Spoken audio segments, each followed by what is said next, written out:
Good afternoon. Today, as always, very interesting information. 5 awesome radioactive tourism spots that'll leave you glowing. With the fearful associations of radiation in mind, it may seem counterintuitive that some locations which have seen a greater than average amount of the stuff draw tourists. Nevertheless, that is precisely the case in a number of spots around the world. For various reasons, nuclear test sites, radioactive mines, disaster zones, and more receive visitors regularly. Here are 5 distinct examples. 1. Remaining as an unmistakable difference to the green scene around it is a fruitless, dim hill of rock close to Weldon Spring, Missouri. The hill and encompassing grounds have a celebrated history. During World War II, explosives were delivered here. During the Cold War, uranium for atomic weapons was improved at the Weldon Spring site. This went on until the late 1960s. Sometime later, heaps of uranium, radium, TNT, asbestos, and more were abandoned.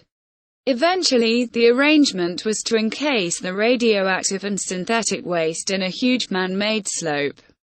Today, it's a traveler attraction. The slope is formally called the Weldon Spring Site Remedial Action Project Disposal Cell.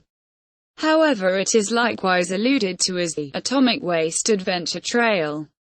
Visitors can walk a lot of stairs to the highest point of the hill, which offers a decent perspective on the encompassing regions, given the level territory around the slope. The top is likewise well known with novice stargazers around evening time and bird watchers during the day. Close by is a little historical center with data about the hill and encompassing site.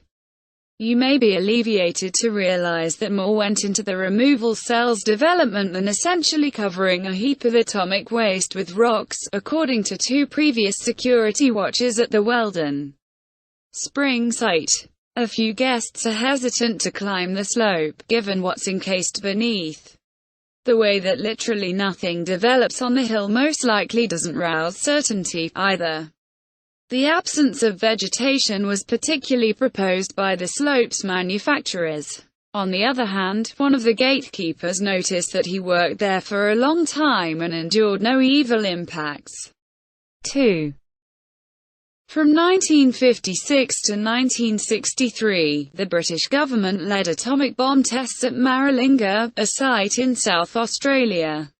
7 gadgets were exploded, the biggest of which was 27 kilotons. The late 1960s saw an early endeavour at cleanup through turning over the surface layers of soil, along these lines blending them in with the uncontaminated soil beneath. 22 pits were loaded up with extra bits of atomic firings and topped with concrete. It is evaluated that these pits contain a sum of 8.8 pounds, 4 kilograms of plutonium. During the late 1990s, a considerably more intensive cleanup included the evacuation and internment of a huge number of cubic meters of radioactive soil. The vehicles utilized for this activity were likewise buried. The land was in the end come back to the Maralinga Jarrah individuals wanting to live full-time ashore, which was ground zero for a few atomic impacts. They rather made it a spot for the travel industry today, but you can take a transport voyage through the Maralinga site. Features incorporate the surrendered military town and runway and, obviously, markers indicating the areas of a few atomic explosions. Bits of sand intertwined into glass remain strewn about the desert landscape. Travelers can likewise visit the pits where the vehicles from the last cleanup were covered. They've been topped with 16 feet, 5 meters of clean soil. Maralinga saw far less atomic blasts than other test locales around the globe, so its majority is viewed as protected. One zone stays beyond reach and is required to be safe for a long time, yet the visit transports don't draw close to this region. Guests to the unhindered regions are prompted not to delve into the soil, notwithstanding the individuals who submit to this standard ought to get under 1 millisievert of radiation during their visit. 3. Australia's Mary Kathleen uranium mine opened in the northwestern piece of Queensland during the 1950s. Arranged 3.7 miles (6 kilometers) away was the eponymous mining town. At once, its populace numbered about 1,000, and the network included a school, post office, cinema, bank, and that's only the tip of the iceberg. The mine worked until 1963. Providing the UK Atomic Energy Authority until Mary Kathleen Uranium Limited's agreement with the previous was satisfied. The mine revived in 1974 and provided a few outside force organizations until 1982, when the mine ran dry. It was in this manner shut, and the town's structures were evacuated. Every one of that was left were establishments, a sign in the previous town square, and a pit overwhelmed with moist, green water. Someplace along the line, because of different synthetic compounds being discharged from the stone, that water turned a splendid, dynamic blue. Accordingly, Mary Kathleen has another populace of sorts, Instagram clients.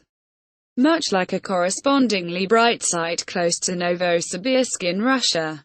The pleasant water in Mary Kathleen's pit is persuading vacationers to trek out to the site so as to get pictures that will be the jealousy of their companions on social media. Is it safe to do as such?